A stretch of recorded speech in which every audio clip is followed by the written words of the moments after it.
All right, we're off to see James Dwyer. Let's go.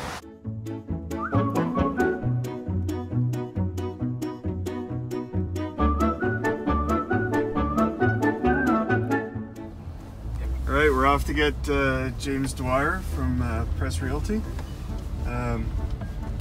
Yeah, no, it's going to be I think a pretty good first trip for the new year, and you know, hopefully it's not a long drive to go pick him up.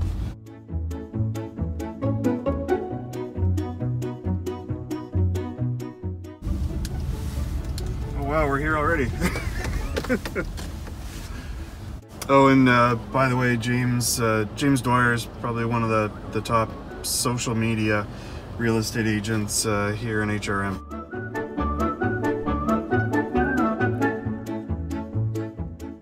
What's going on? How y'all doing? Hey, how you doing? You as well, my friend. You as well. You ready to go? Oh, I am. I guess I gotta grab some stuff, yeah? Yeah, all right. Thanks, James, for indulging. Yeah, no worries. Thanks for having me. I appreciate it. So what sort of got you into the business? What was that deciding factor? Well, for me, I mean, you know, I come from the hospitality industry, so I spent 16 years, you know, managing restaurants and working in different aspects of that particular business. And so, I guess the natural progression for me was a lot of people in my own network, my friends and stuff. They always were pushing me to do this. They said it would be, you know, a good fit, and the reality is, you know, it does share a lot of similarities. You know, when it comes to, you know, nurturing relationships and building, you know, lasting friendships and so forth. And, you know, the restaurant business, you know, to have a successful restaurant, I mean, that's a big part of what you're doing, right? Is to build a strong base of people that will support the business. Yep. Whether it's, you know, through good food, good drink, and more importantly, a good experience. So real estate for me was that progress, that I guess that shift for me is, you know, a lot of the, I guess, you know, hard work that's put into a restaurant is very similar to what you do in real estate, and it's a people business. So, you know, it was definitely, like I said, yeah, it was a natural fit for me. Real estate's very much building your own brand. Yep. Because people are ultimately putting their confidence in you. Yep. You know, of course, having a brand, you know, being behind a good brokerage is probably also, you know, just as important sometimes. But I think ultimately, people are putting their faith in you individually. Yep. Kind of no matter where you are. Yeah. And of course, building your brand is one through word of mouth, but you've definitely taken the approach of really pushing social media. Yep. We also, yep, i.e. XTreamTrips, are also trying to do the same thing on the accounting side of things. But you know, why social media? What is it really working well for you, do you think? Well, yeah, like when I got into this business, you know, I saw an opportunity in the realm of social media, and I remember my first kind of coaches, my first mentors, kind of that, you know, were very real estate specific, saying that, you know, social media was a complete waste of time. It was, you know, there was no value in it, or the other angle was, you know, it's an extension of advertising, and so, you know, that's where you get a lot of the similar feel from, say, I guess, real estate social media to, you know, a print ad to a, you know, digital ad or what have you, and it became, like I said, it became an extension of their advertising. So I looked at it and said, well, actually, I think there's definitely a big opportunity here. And at the time, we were a small franchise company, and so that company did, you know, a series of kind of like billboards for us every spring. And, you know, the argument I made was, well, you know, really, what is that doing for us, if anything? And I remember standing out in rush hour traffic and looking at it from an angle and saying, okay, here we have this big, beautiful billboard, and they're all over the city, and it's rush hour on a Bedford highway, and looking at the cars to see how many people would actually look up at the billboard. And you might have got, I think, like 1 in 12 people kind of looked up at the billboard. Right. But the interesting thing was,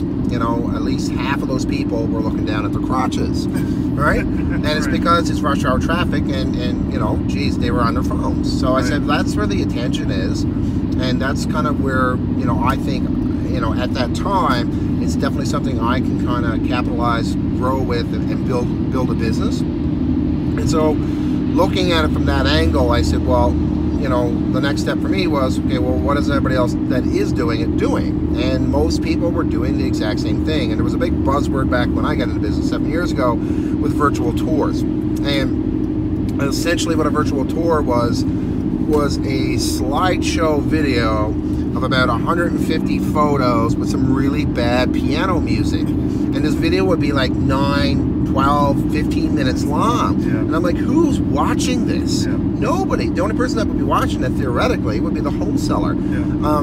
You know, because they're looking at their house. And it reminded me of, like, you know, like your great aunt's like trip to like the Grand Canyon slideshow kind of thing that she made you watch.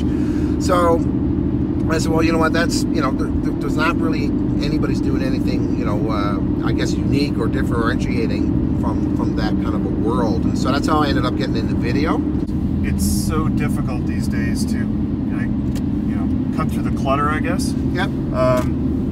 There's so much demand on people's attention that how do you parse it down into that finite little chunk of quality content that's going to grab their attention? Well, for me, because real estate is, you know, it's a very static, I guess you could say static as far as content goes. You know, it's a house. Yeah. You know, it's rigid. It is what it is. And there's only so many ways you can repackage that information. Right. But for me, I remember when I was starting out and stuff, you know, it was, I'm pretty sure I was one of the first ones to be doing it here in the Maritimes, but you know, a big philosophy, a philosophical approach to my content has always been, it's secondary marketing, right? Like, you know, if somebody's in the position or looking for a house and all those wonderful things, well, that ad becomes relevant to them. Yes. But more importantly, what I looked at it was the consistency component. As long as I had an ad running 24 hours a day, 7 days a week, 365 days a year, my content is always there within HRM, in the social media. And so that ad is always running. And so it becomes what I call passive marketing, right? People, you know, they see it, but all of a sudden, boom, they're in a position to either sell or buy a home. And now all of a sudden these ads become relevant. Right? And now my content becomes relevant, and now they start searching and they go deeper into the, you know, my platforms to find content that's relative to what they're trying to achieve.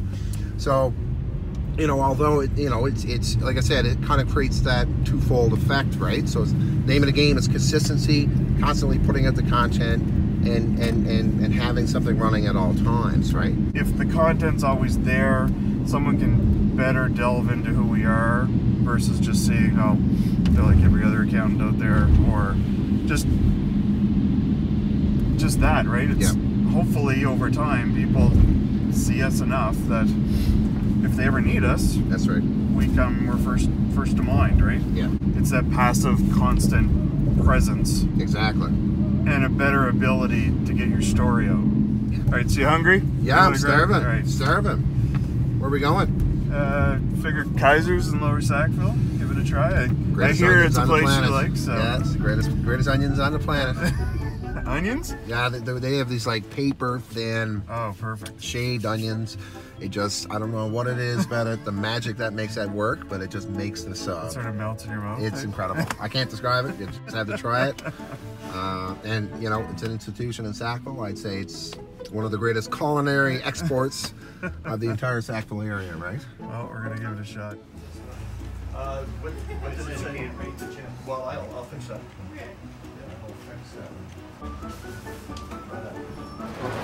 Probably should have got some drinks. You know, I talked to a lot of people that are looking to start into business for the first time, or they've been in business for a relatively short period of time. One thing that, you know, people get so passionate about, you know, selling widgets or doing a service or whatever, and they figure, oh, you know, I'm gonna jump in the deep end, I'm gonna start my own business, and you know, it's all full of unicorns and rainbows. Yep. And then I always say that it takes a good 12 to 18 months before basically you start to realize that, right, the train's off the track. Yeah. Because it requires more work than just making widgets. Exactly, right? exactly. Yeah. It's selling. It's if you have staff. It's HR. It's everything. You got to be your own banker Yeah. because very few people are going to lend you money in the beginning. Yeah. And what are some of the challenges you saw starting when you took the leap to start on your own? Well, the real estate industry is it is a commission-based industry, right? So it does have its unique set of challenges. So the stat that we've kind of been kicking around for a couple of years now is around 95% of all real estate agents that get into business fail within the first 3 years, and it's for a number of different reasons. But the biggest problem would have to be it's consistency in cash flow. Right, the bills start mounting up, and you're in between deals and so forth, and so that financial stress creates a lot of problems for people, right? And with real estate, that's kind of that factor that kind of defines it. So starting out, every agent's kind of got their own unique way of, I guess, climbing that ladder. But like for me, for example, when I got into the real estate industry in 2012, the market, that was the fall that the shipbuilding was announced, and the market was white hot. Well, from that point on until about mid part of 2017, the market was not white hot anymore, and we went from over 1,200 agents in Metro down to about 950. So it had it had an effect on things, and it's if nobody's buying, right, there was an overabundance of listings, right? So it provided unique challenges. But for me, although that was a really tough market and being a nobody in this industry, I think if it wasn't for that particular type of environment, right, I wouldn't have been able to develop the things that I've been able to develop. And so like what I looked at it and said, okay, how do I do this? And at that time I specialized in home buyers, because a lot of my social media content was designed towards first-time home buyers. And I remember going through literally hundreds of listings, and over time, and there was always a common consensus of all the listings I ever looked at. And these listings could be $750,000, $150,000, but they were consistent on the very simplest of things. It's black and white listing cuts, very little information, things that would have helped do my job or helped my clients make a decision better if it had been in the house. And so that insight for me was valuable for me, because it gave me the opportunity to develop a service-based business that was above and beyond what the industry was doing at that time that was considered to be normal. Oh, by the way, did you see where we're going? Well, we are in Sackville, and I did see are we going to the warehouse? Yeah. Beautiful.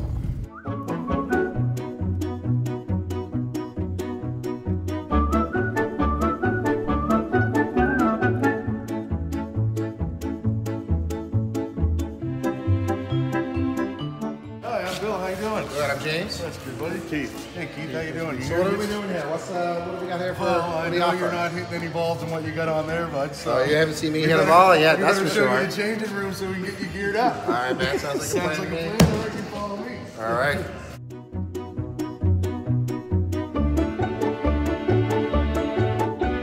Keith, this is what we do here is we also do off-ice hockey training, so we can lower this net. This is our pitching tunnel. We move our pitching mounds over. We got all the distances from 60 feet 6 inches, which is major league distance, all the way down to little league. We have a little tee station over here that you want to warm up before you get into the cages. You can move this over and take some swings. It's called the hurricane. You hit it, kind of wraps around and comes back and sits in one position, and you just kind of do it again. Cool. It's a little bit better than hitting off a tee, because then you don't have to bend over and pick anything up, right? So yeah, if you come here with your kids or anything, we have helmets provided. Everything's provided here for our customers. I didn't show you, but down there, we'll go back down in a little bit. We got a whole bat rack down there. We got about 80 bats on it, all the new 2019 models. That's free to use if you come in and rent our cages, where everybody comes in and hits 1,000 balls a day. Nice. So this is the Iron Mike pitching machine, which you guys are going to use today. I'll flick it on. Is it intimidating? No, You got scared when you said Iron Mike. No, this is just slow play. Well, this is Iron Mike, and the other one down there is Buster Douglas. I don't know if you remember that or not. Iron Mike and Buster Douglas. Yeah. Well, we got 2 of these things. So that one down there is Buster Douglas. Okay. Yeah, this is just slow pitch. We'll hook up a baseball machine for you guys too. Well, that's not intimidating, man. That's nice and easy. No. I'll get that little red one over there set up, and I'll throw some 80-mile-an-hour ones at you and see how we do. We host birthday parties, hockey parties, baseball parties. Yeah, I never even thought it'd be an awesome spot for birthday parties. Yeah, the kids love it. Now that we have the hockey involved too, we have a shooting gallery now that has 2 hockey nets in it. It looks like a hockey rink, so it looks pretty cool. The kids love it. So the birthday parties basically it's a 1 package deal. It's $299.99. You get 2 hours of cage time plus the party room. We order you some pizza. We give you some Gatorade or whatever it is that you want to drink. The only thing we don't supply is cake because not everybody likes it. So, Right. So yeah, no, the birthday parties, we bring in a couple staff to come in and they run everything for the parents. The parents get to sit back and videotape and watch everything. My son would love this. Yeah, we've done quite a few birthday parties. We also do fundraising parties. So if you know anybody that's looking to fundraise, we rent the whole facility out for $400. We give we make 100 tickets for you. You sell the tickets for $20 a pop. You guys make $1,600 off the fundraiser, and we make the. It's a good idea. Yeah. So yeah, we have hockey teams and baseball teams that take advantage of that. Awesome. I think the last group we had in here made about $2,200. So It's good. It's awesome. good. And it's 3 hours of fun. Yeah, no, for sure. And there comes the man now. Yeah.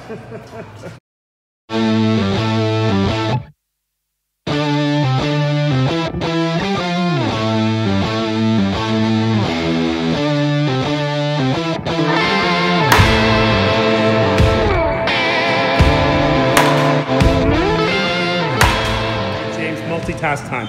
You see my house in Timberley? Sell it to my potential buyer right now, as you're playing. Well, you know what it is? Great entry-level starter home. Yeah? Quiet cul-de-sac, which is great for raising children on. Not to mention you got the BLT trail, which is right at your doorstep. Oh, I'm messing you. Which is right at the doorstep. So not only does it have a great location, but it's got great amenities surrounding it. And in that area, I do believe there's a daycare, a community center that has basketball courts, convenience store, and not to mention one of the best little farmers market in the city.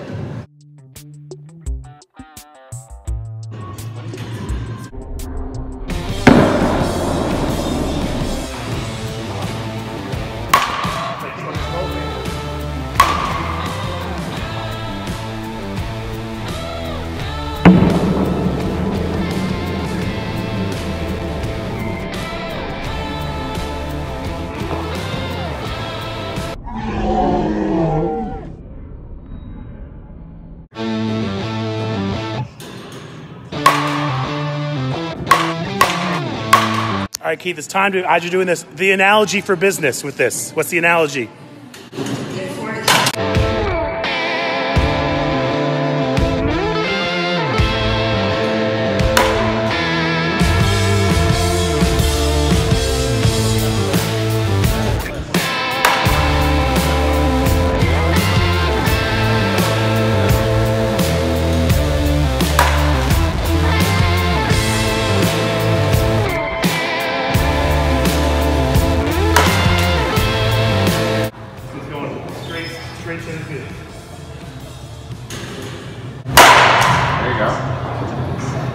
Babe Ruth calling it. Left field.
That's all I want.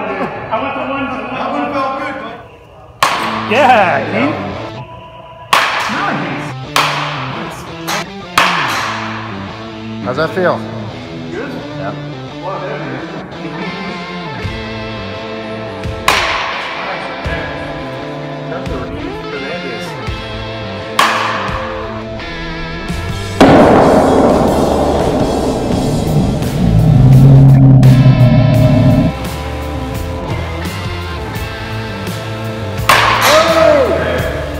I'm gonna vote 100% Keith.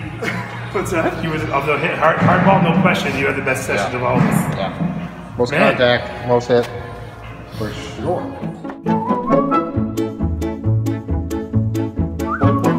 You know what? I think you made the team, bud. You come out to a couple more practices. And I haven't seen your glove. I haven't seen the fielding and the throw. Yeah. Like, you know, right now I think we're pretty good. Let's do it. Yeah. All right. You made it. You made the team. So what else is going on in your world? Well, you know, Press Realty is doing pretty good. I mean, we got a lot of growth over the last couple of months. We brought in several new agents, which is great for a small firm like us. And I think that's a testament to what we're trying to do.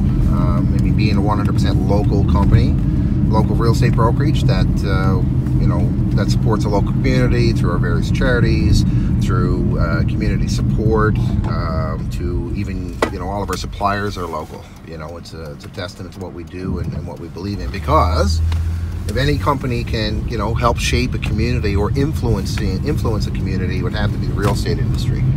Sure. You know, and a lot of things that we do, you know, whether it's, you know, through Francis teaching and training and educating, or, you know, the marketing material that we're producing for our clients. I mean, it's, you know, we're always looking to, you know, how do we make it better? How do we make the experience of buying or selling a home easier for the client? And then we've developed services and strategies to make that work, right? And you know, for Press, I mean, we are what, 4 years into it.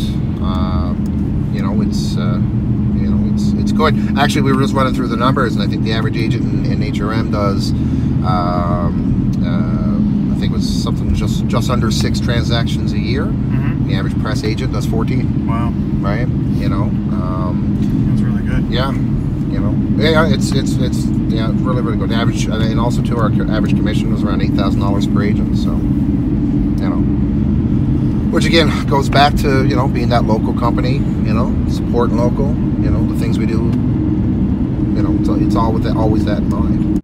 So, I guess one last parting question before we go. If someone was looking to get into the real estate business, what would be the one piece of advice? Call me. Seriously, I got no problem talking to anybody about this industry. I've been through the downs and ups of this business. I've seen it all. I've seen a lot of different things, and, you know, just call me. I got no problem sitting down and having a cup of coffee with anybody, explaining, you know, what the real behind the scenes of this business is all about. No problem, and not sugarcoating it. Yeah, right. You know, I think that's perfectly fair. Yeah. Okay. All right, man. All right, man. Thank you very much. No, I appreciate it. That was awesome. It was. It's good to go to the office. High five. There you go.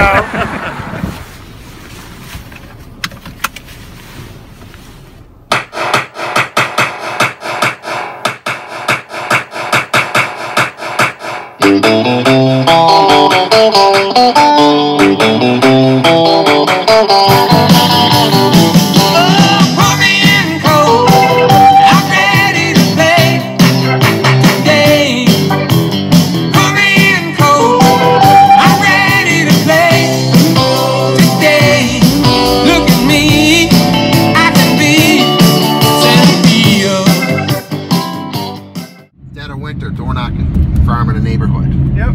Right? You know, every second day, snowstorm or not. I remember being like, what am I doing? I'm literally freezing to death. Right? You know? Knocking doors. Knocking doors. Yeah.